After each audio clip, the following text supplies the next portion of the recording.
Հայաստանի արտաքին գործերի նախարար Արարատ Միրզոյանը հանդիպել է Եվրամիության ընդլայնման հարցերով հանձնակատար Մարտակոսի հետ։ Պաշտոնյաները քննարկել են Հայաստան-Եվրամիություն հարաբերությունների խորանցմանն առնչվող հարցերի լայն շրջանակ, առանձնակի ուշադրություն դարձնելով նախորդ տարվա դեկտեմբերին հաստատված ռազմավարական օրակարգի կյանքի կոչմանը։ Հանդիպման առանցքային թեմաներից է եղել այս տարվա մայիսին Երևանում նախատեսվող ՀՀ-ԵՄ գագաթնաժողովի նախապատրաստական աշխատանքները։ Արարատ Միրզոյանն ու Մարտակոսը վերահաստատել են հարաբերությունների հետագա զարգացման կարևորությունը հիմնված ընդհանուր արժեքների եւ երկկողմ ռազմավարական առաջնահերթությունների վրա։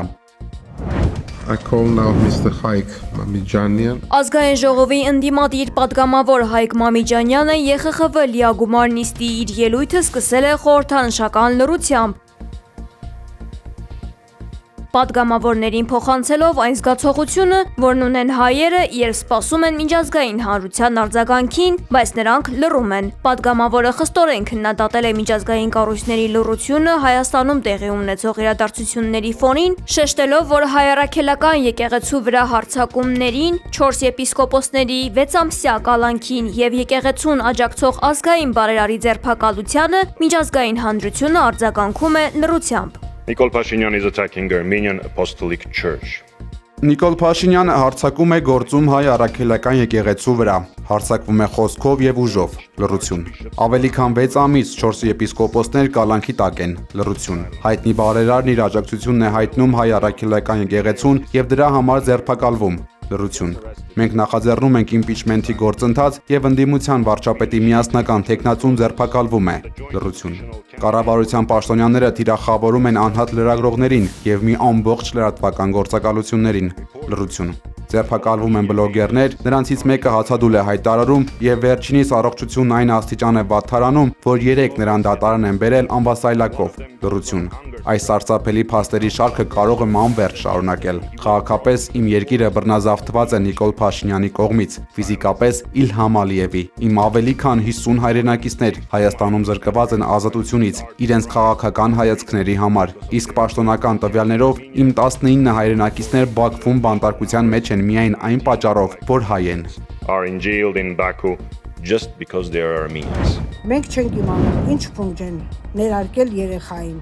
հոգեմենտ։ Զինծառայողի ընտանիքի բողոքից հետո մարդու իրավունքների պաշտպանի ներկայացուցիչները այցելել են Պաշտպանության նախարարության Երևանի կայազորային հոսպիտալ։ Զինվորի տատը ավելի վաղ ահազանգել էր, որ հոսպիտալում տղային ստիպողաբար հոգեմետ դեղեր են տալիս ու չեն ապահովում հոգեբանի հետ խորհրդատվություն։ ՄԻՊ ներկայացուցիչները քննարկումներ են ունեցել հոսպիտալի ղեկավարության հետ, ինչպես նաև առանձնազրույց ունեցել զինվորի հետ։ Միայն ՄԻՊ աշխատակիցների միջամտությունից հետո զինվորը ստացել է հոգեբանական աջակցություն եւ տեղափոխվել առանձին պալատ։ Զինծառայողի տատի խոսքերին ավելի վաղ արձագանքել էր Պաշտպանության նախարարությունը ու հայտնել, որ զինծառայողը հետազոտվել եւ բուժվում է հոժարակամ, նրա կամքին հակառակ բժշկական որևէ միջամտություն չի իրականացվել։ Դեղորայքը նշանակվել ու տրվում է գործող առողջապահական ստանդարտներին համապատասխան։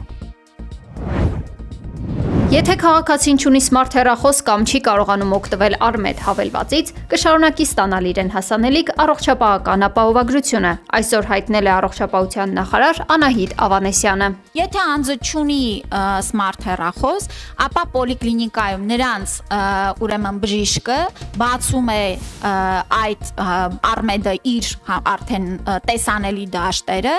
եւ այնտեղ է համաձայնության կոճակը սեղմում ներկայացնելով պացիենտին եւ այսպես իրականացում։ Այսինքն այստեղ էլ որևէ խնդիր չկա։ Եթե չունի մարդը սմարթ հեռախոս, դա չի նշանակում, որ նա այս երաշխիքից ինչ որ առումով խնդիր կունենա օգտվելով։ Պետությունը ապահովագրում է մինչև 18 տարեկան 65 եւ բարձր տարիքի 18-ից 65 տարեկան առաջին, երկրորդ կամ երրորդ խմբի հաշմանդամություն ունեցող քաղաքացիներին։ Բյուջեից փոխանցվող վճարի չափը կազմում է 129.600 դրամ։ Ապահովագրությունից կարող են օգտվել ոչ միայն նշված, այլ նաև գրանցված աշխատողներ, Հայաստանի քաղաքացի եւ ռեզիդենտ հանդիսացող քաղաքացիներ, ծառայություն մատուցողներ եւ այլ խմբեր։ Երևանում խցանումների խնդիրը շարունակում է մնալ ծայրահեղ մտահոգիչ քաղաքացիների համար, ցույց են տալիս Գալուփի հարցման արդյունքները։ Հարցված քաղաքացիների 82%-ը կարծում է, որ խցանումները ավելացել են։ Երևանի քաղաքապետարանի իրականացրած դրական փոփոխությունների շարքում քաղաքացիներն առաջին հերթին առանձնացրել են նոր ավտոբուսների ներմուծումն ու տրանսպորտային համակարգի թարմացումը՝ մոտ 17%։ Որպես դրական քայլեր նշվել են նաև ասֆալտապատումը 12.5%, աղբահանության կազմակերպումը 16%, բակերի ու այգիների բարեկարգումը շուրջ 10% եւ կանաչապատումը 7.7%։ Այդուհանդերձ հարցվածների 26.6%-ը նշել է, որ որևէ դրական տեղաշարժ չի նկատել։ Դուք ունեք ձեր դիմացի մայթերը։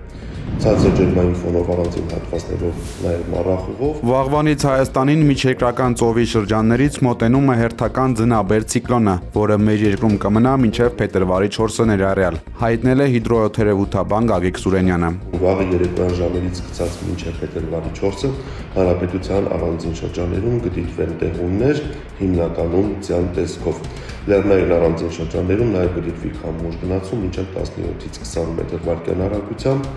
բուք ցածր հորիզոնական տեսանելիություն, բայց քանի որ այդ ցիկլոնը գալիս է միջերկրական ծովից, այն հարավ-արևմուտքից իր հետ բերում է տապոտային հոսանքներ, ինչի արդյունքում վաղը ցերեկային ժամերից սկսած մինչև փետրվարի 3-ը ներառյալ հանրապետության ողջ տարածքում, այդ թվում նաև Արարատյան դաշտում ու Երևանում, օդի ջերմաստիճանը այս օրերի համեմատ կբարձրանա մոտ 7-ից 8 աստիճանով։ Մեր անցյալի փորձը մշտապես ցույց է տվել, որ ԱՄՆ-ն երբեք բարեխիղճ չի գործել, հայտարարել է Իրանի արտգործնախարար Աբբաս Արաղչին Թուրքիայում։ Այնուամենայնիվ Իրանը պատրաստ է դիվանագիտական բոլոր գործընթացներին։ Մենք կողմ ենք բանակցային գործընթացին, որը կլինի օրինական, ռացիոնալ, արդար եւ մեր օրինական իրավունքները հարգող, ասել է նա։ İran'ın iç meselelerini Համատեղ ասուլիսի ընթացքում Թուրքիայի արտգործնախարար Հաքան Ֆիդանը նշել է, որ իրենք բոլոր գործընկերներին փոխանցել են դեմ են Իրանում ցանկացած ռազմական գործողության։ Նախարարի խոսքով Իսրայելը փորձում է համոզել ԱՄՆ-ին Իրանի վրա ռազմական հարձակում իրականացնել։ sizin İran halkı tarafından Իրան-ԱՄՆ հակամարտությունը թևակողել է վտանգավոր փուլ։ Վաշինգտոնը սեղանին է դրել ռազմական գործողություններ իրականացնելու նոր տարբերակներ։ Եվրամիությունը պաշտոնապես ահաբեկչական կառույց է ճանաչել Իրանի Իսլամական հեղափոխության պահապանների կորպուսը։ Սա նշանակում է, որ կառույցը հայտնվել է նույն ցանկում, ինչ Ալ-Քաիդան եւ Համասը։ Սահմանափակումներ են կիրառվել Իրանի ներքին գործերի նախարարի, գլխավոր դատախազի եւ ուժային կառույցների այլ պաշտոնյաների նկատմամբ։ ԱՄՆ-ն Իսլամական հեղափոխության պահապանների կորպուսին ահաբեկչական էր ճանաչել դեռևս 2019 թվականին։ Այս ամենին զուգահեռ Իսլամական հեղափոխության պահապանների կորպուսը զգուշացրել է, որ Իրանին հասանելի են ԱՄՆ-ի եւ նրա դաշնակիցների ամբողջ ռազմական ենթակառուցվածքները։ Տարածաշրջանային լարվածության ֆոնին Իրանը հայտարարել է Օմանի ծոցում եւ Հնդկական օվկիանոսում խոշոր զորավարժությունների մեկնարկի մասին։ Իրանի ռազմածովային ուժերին կմիանան Ռուսաստանի եւ Չինաստանի ռազմանավերը։ Դոնալդ Թրամփը Վլադիմիր Պուտինին խնդրել է մինչև փետրվարի 1-ը դադարեցնել Կիևի վրա հարվածները, հայտարարել է Կրեմլի խոսնակը։